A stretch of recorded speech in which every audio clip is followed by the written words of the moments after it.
Hello, my name is Caitlin Brickle, and I'm a student at Grand Canyon University. I wanted to talk today about my assignment when it comes to the roles and responsibilities of a special education teacher. And kind of to preface, I would like to actually share, prior to sharing my infographic item here, I'd like to share a little bit about things that I strongly believe in as a teacher, especially when it comes to a special education teacher. So first and foremost, I strongly believe in growth mindset. What's interesting about the growth mindset is we have all these studies that show the power of yet, and if we just keep trying and we put on a good attitude, we're going to get it, kind of thing. And one item that has been withheld from this is actually in these studies is actually individuals who have exceptionalities. Students with special needs have been omitted several times, where the data has been erased, depleted from the whole of the article.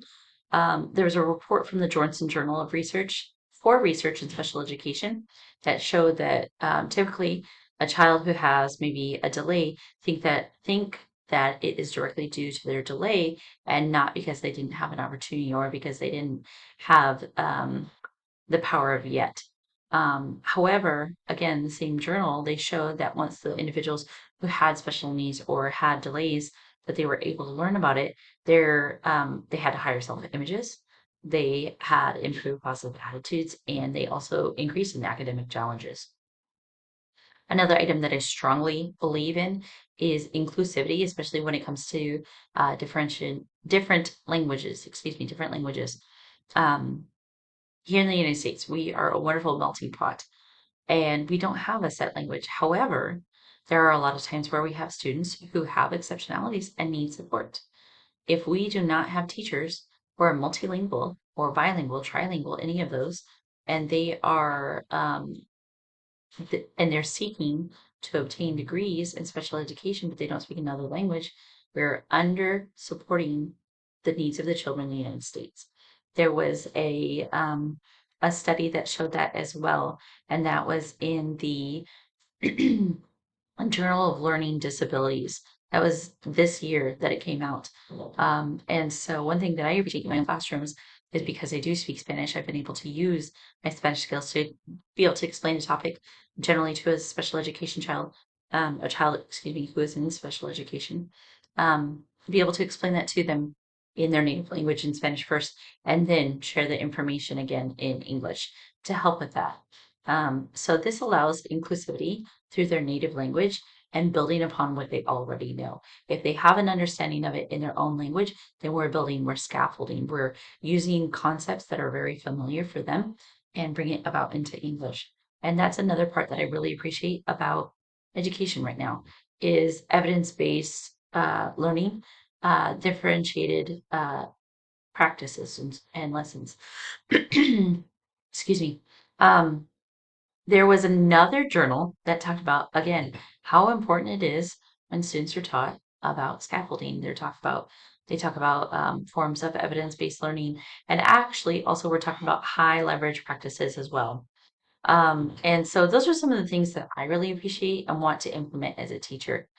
With that, I will actually now delve into the roles and responsibilities that I have.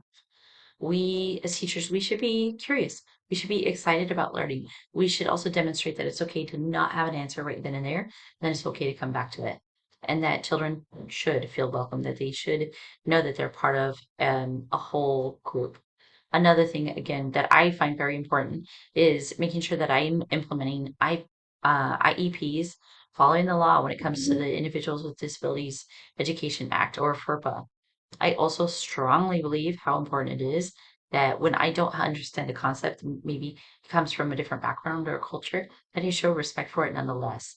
I also strongly believe that privacy is of the utmost importance, and we as educators show ourselves in a very professional manner that can hopefully reflect well upon our profession and the educational system. I love being able to collaborate with other teachers. I like to learn from others. I ask input all the time. I recently met with a teacher in special education, about 10 of my students who have IEPs, and being able to support them and get a lot of information. So I was able to use the resources I had and learned quite a bit from it. I also think it's vitally important that teachers seek training seminars, any kind of professional development, and also work together with the community to provide more growth, learning experiences for our students. I also think it's really important that we recognize that individuals who might have a disability can be extremely vulnerable and they're not always able to maybe see a broader picture. And so those are some of the things that I strongly believe in. So these are some of the frameworks that we have. While I'm teaching right now, I'm thinking about these frameworks a little bit more, but I've also been able to work with my students who have needs and making sure that I'm following those accommodations more closely. I also strongly believe that when it comes to special education, when it comes to being a Christian and the worldwide Christian network, one thing that I particularly appreciate is the examples that the Savior has set for us. Jesus Christ, before the Last Supper, he offered to wash the feet of his disciples. We can find that in John 13:5. He's washing the feet. This is a particularly humbling experience for a person to be in the thick of things to show love and appreciation. Another particular opportunity that I wanted to share, and I want to make sure that I say it correctly, is in Luke 23:34. This is when the Savior's on the cross and he is nearing the end of his life. And he says, Father, forgive them, for they know not what they do. And as we think about that, sometimes when we go to maybe a special education class where a child hasn't necessarily learned the skill and they get angry and they break something, or they get frustrated, or they break down and cry, maybe they bite because they don't know how to release that emotion. I think that that's something that is really important to note that these wonderful, beautiful, amazing people are loved and appreciated just like the Savior. And it's really important for us to remember that we're there to advocate for them. One thing that I've really appreciated again about this assignment is while I have a lot of information on the general idea of evidence-based practices, I'm still learning about high leverage practices. I've used a lot of those, but being able to model and repeat again and again for my students. I have found that there's a lot of the HBLs that I have used and many of which that I would like to be able to use more. So as far as for me, when I talk about an individual who is teaching as a teacher, I have realized that I need to gather more materials, gather more resources to be able to implement into my own personal professional practice, and being able to support others and collaborate and take advantage of these things. I think that that was everything. I have also typed all this information up and will be submitting it for this assignment. So I appreciate it. Thank you so much for your time. I hope you have a lovely day.